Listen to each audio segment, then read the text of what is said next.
শিৱসাগৰত জনসাধাৰণৰ জীৱনক লৈ হেতালি শিৱসাগৰ জিলাত ফাৰ্মাচী তথা ঔষধ বিক্ৰী প্ৰতিষ্ঠানৰ নামত ময়মতালি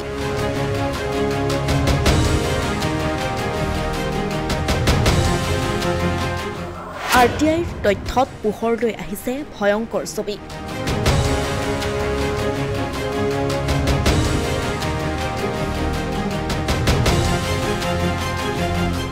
সকলোতকৈ এক লাভজনক ব্যৱসায় হৈছে ঔষধৰ ব্যৱসায় বজাৰত সকলো বস্তুৰে দাম দৰ হয় কিন্তু দাম দৰ নহয় ঔষধৰ শিৱসাগৰত এতিয়া অলিয়ে গলিয়ে কাঠফুলাৰ দৰে গঢ় লৈ উঠিছে ঔষধৰ ব্যৱসায় প্ৰতিষ্ঠানৰ এক কলা ছবি আৰটিআই তথ্যত পোহৰলৈ আহিছে বহু ভয়ংকৰ সত্য জিলা ঔষধ পৰিদৰ্শকৰ পৰা প্ৰাপ্ত তথ্য অনুসৰি জিলাখনত আছে ৩১৮খন ফাৰ্মাচী ইপিনে ঔষধ পৰিদৰ্শকে উল্লেখ কৰা অনুসৰি ফাৰ্মাচী খুলিবলৈ হলে ফাৰ্মাচিষ্ট থকাটো বাধ্যতামূলক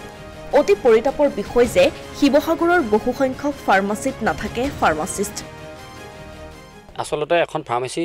চলা নিয়ন্ত্ৰণ কৰিব বা চলাবৰ কাৰণে কিছুমান নীতি নিয়ম বান্ধি দিয়া হয় তাত এজন ফাৰ্মাচিষ্ট থাকিব লাগে প্ৰথম কথা এখন ফাৰ্মাচীত এজন ফাৰ্মাচিষ্ট থাকিব লাগে আৰু আমি দেখিবলৈ পালোঁ যে শিৱসাগৰ জিলাখনৰ গাঁও অঞ্চলতে হওক বা চহৰ অঞ্চলতে হওক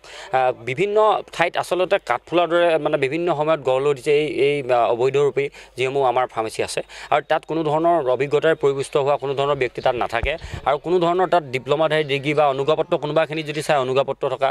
তাত ব্যৱসায়ীসকল নাথাকে আৰু কোনোবাখিনি যদি যদি চাই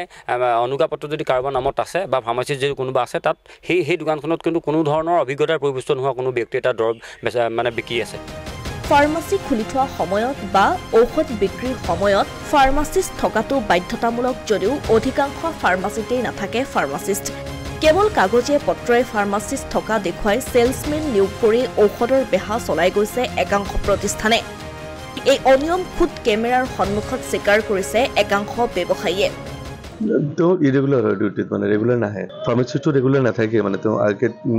ৰেগুলাৰটিত নাথাকে মাজে মাজে আহে মাজে মাজে নাহে আৰু চব এক্সপেৰিয়েঞ্চ হোল্ডাৰে ৰান কৰিছে আজি আপুনি টাউনত যিমানো য'তো যায় আপুনি শিৱসাগৰৰে নহয় আপুনি গোটেই আসাম অসমতে যাওক ইণ্ডিয়াতে যাওক চবতে ফাৰ্মাচিষ্টকেইটা নিজৰ লাইচেঞ্চ লগাই থয় আৰু ডিউটিত প্ৰেজেণ্ট নহয় সিহঁতক প্ৰেজেণ্ট থাকিব লাগে আমি এইটোও বিচাৰোঁ লাগে আপোনালোকক পে বেছি লাগে যদি লওক আমি দিম কৰিম কিন্তু আপোনালোকক প্ৰেজেণ্ট থাকক য'ত আমি ইমানখিনি এমপ্লয় ৰাখোঁ তেতিয়া ফাৰ্মাচী ৰাখিবলৈ দিগদাৰ নাই আমাক আৰু লগত কিন্তু ফাৰ্মাচিষ্ট নাথাকে নাই তেওঁলোকে মেক্সিমাম চবে এনেকুৱাই থৈ লাইচেঞ্চ থাকে নাহে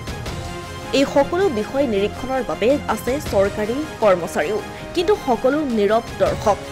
তাক লৈ এতিয়া সৃষ্টি হৈছে প্ৰশ্ন প্ৰতিক্ৰিয়া হৈছে দল সংগঠনসমূহৰ মাজত ফাৰ্মাচী এখন খুলিবলৈ হ'লে ফাৰ্মাচিষ্ট এজনটো প্ৰয়োজন থাকেই তাৰ পৰৱৰ্তী পৰ্যায়ত মানে এটা বিভাগে তাত নিয়ন্ত্ৰণ কৰে যেনেকৈ ঔষধ পৰিদৰ্শক বিভাগে তাত নিয়ন্ত্ৰণ কৰে কিন্তু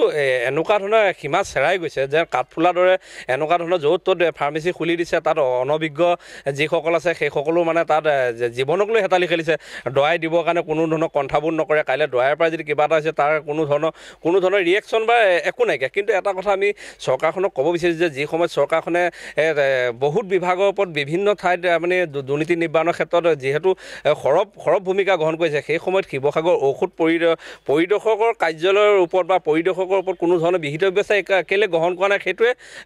আচৰিত পাইছোঁ আমি শিৱসাগৰ জিলা অনুসূচিত ছাত্ৰ সন্থাৰ তৰফৰ পৰা অনুৰোধ জনাইছোঁ আৰু মুখ্যমন্ত্ৰী মহোদয়ক অনুৰোধ জনাইছোঁ যাতে তেখেতে নেতৃত্বত তেখেতে তীব্ৰতাৰ ওপৰত ইয়াৰ ওপৰত যাতে ফাৰ্মাচিষ্টৰ ওপৰত যাতে ফাৰ্মাচিষ্ট অবিহনে যোনবোৰ ফাৰ্মাচী চলি আছে সেইবোৰৰ ওপৰত যাতে এটা অভিযান চলাওক তন্থাই এটা কথা স্পষ্ট ভাষাৰে জনাই দিছোঁ যে আচলতে জনসাধাৰণৰ জীৱনক লৈ হেতালি খেলা এই বন্ধ কৰিব লাগে অন্যথা আমি ইয়াৰ বিৰুদ্ধে এক প্ৰতিবাদী কাৰ্যসূচী আমি হাতত তুলি ল'বলৈ বাধ্য কিন্তু এতিয়া প্ৰশ্ন হয় চৰকাৰী নীতি বিৰোধী কাম কৰিও জিলা ঔষধ পৰিদৰ্শকৰ কাৰ্যালয়ৰ কৰ্মচাৰীসকলৰ সৈতে বুজাপৰা কৰি মোটা ধনৰ অংকৰে একাংশ ব্যৱসায়ীয়ে চলাই গৈছে নেকি এই ব্যৱসায় প্ৰশ্ন হয় কাৰ সাহসত এইসকল ব্যৱসায়ীয়ে মানৱ জীৱনৰ লগত হেতালি খেলিছে অসমীয়া প্ৰতিদিন ডিজিটেল ডেস্ক